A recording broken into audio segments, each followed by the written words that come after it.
Intro Hook. Imagine standing on a desolate stretch of Gilgo Beach, the Atlantic winds cutting through the cold December air. It's 2010. Police are searching for Shannan Gilbert, a young woman who vanished after a frantic 911 call in which she screamed, "They are trying to kill me." The officers expected to find one missing person. Instead, they uncovered something far more sinister. Hidden in the dunes, wrapped in burlap, lay the body of another woman. And then another. And another. Within days, 4 women had been found. By the end of the search, authorities had discovered the remains of at least 10 victims scattered along Ocean Parkway. The press called him the Long Island serial killer, or LISK. For more than a decade, this case would haunt New York. Families would demand answers. Investigators would chase leads only to run into dead ends. And when an arrest finally came in 2023, it didn't close the case, it deepened the mystery. This is the story of the Gilgo Beach murders. A chilling tale of lives stolen, secrets buried, and a predator hiding in plain sight. Victim profiles discovery. The first 4 victims discovered along Gilgo Beach shared striking similarities. All were young women in their 20s. All had worked as escorts, advertising services online. And all were last seen alive heading out to meet clients. Their remains were wrapped in burlap, as though the killer wanted them hidden but not lost forever. Melissa Barthelemy, 24, disappeared in 2009. After her death, her family received terrifying phone calls from her cell phone, taunting them with cruel details. The caller's voice was never identified. Megan Waterman, 22, was last seen leaving a hotel in Hauppauge in 2010. She had recently begun working as an escort. Amber Lynn Costello, 27, vanished in 2010 after leaving her home to meet a client. Maureen Brainerd Barnes, 25, went missing in 2007. She had been struggling financially and turned to escort work to support herself. Together, they became known as the Gilgo 4. But the discoveries didn't end there. As the search widened, investigators found more remains, some linked to women who had been missing for years.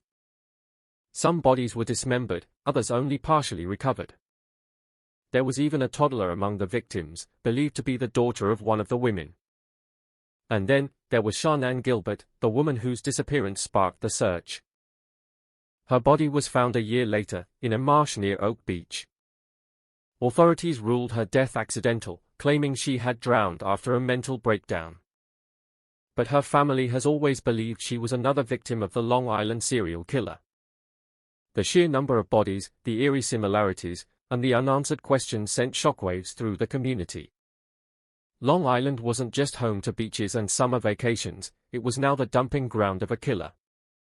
The investigation. The Gilgo Beach murders quickly became one of the largest investigations in New York history. Dozens of detectives were assigned to the case, combing through cell phone records, witness statements, and surveillance footage. But from the beginning, the investigation faced criticism. Families accused police of dragging their feet because the victims were sex workers. Crucial evidence was overlooked or mishandled. And the Suffolk County Police Department, responsible for the case, was plagued by corruption scandals, casting doubt on their ability to find the killer. Detectives followed hundreds of leads. They tracked burner phone numbers used to contact victims. They interviewed neighbors who reported suspicious activity near Oak Beach. They even dug into local residents with law enforcement ties. But year after year, the case stalled. The killer seemed to be taunting investigators, careful in his methods, always one step ahead. As public pressure mounted, the investigation grew colder, with no arrests and few answers. By the mid-2010s, many feared the case would never be solved. But in the background, technology was advancing. DNA analysis and digital forensics were becoming more powerful tools.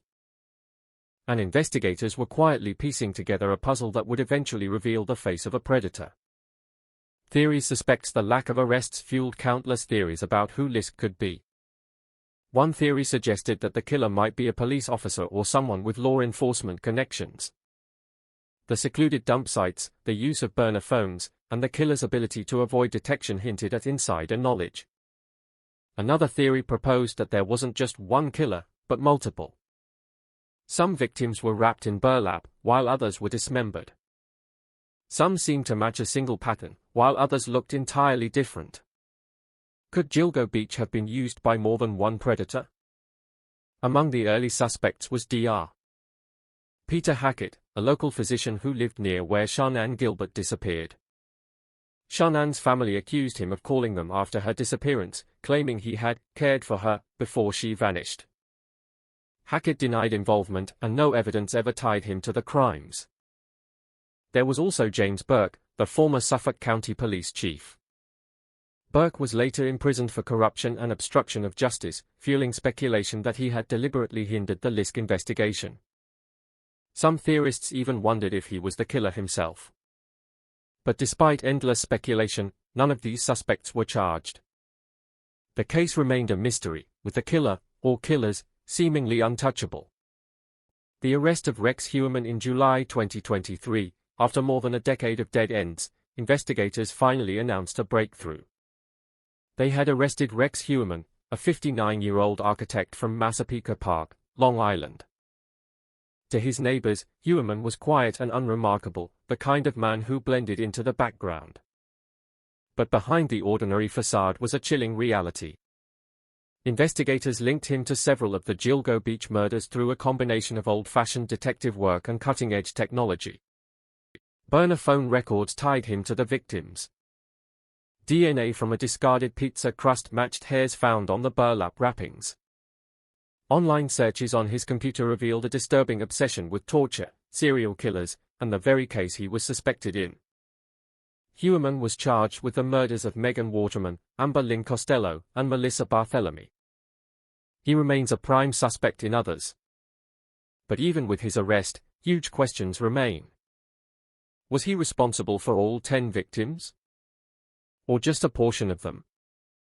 What about Shannan Gilbert? Was she part of his crimes, or a tragic coincidence? The arrest provided a face to the Long Island serial killer. But it did not close the book. Instead, it opened a new chapter in one of the most haunting true crime stories of our time. Closing reflection: the Long Island serial killer case is more than a story of murder. It's a story of systemic failure, of victims whose lives were overlooked because of their profession, of families who begged for answers while investigators faltered, and of a community forced to live in the shadow of a hidden predator. It reminds us that evil doesn't always look monstrous. Sometimes it hides behind the face of an ordinary man, an architect, a neighbor, someone you'd pass on the street without a second thought. For the families, closure is still far away. For the public, the questions remain: how many more victims lie undiscovered along those windswept dunes? And how long will the full truth remain buried beneath the sand? This is Silent Shrouds. If you want more deep dives into true crime's darkest mysteries, subscribe and join us as we uncover the shadows, one story at a time.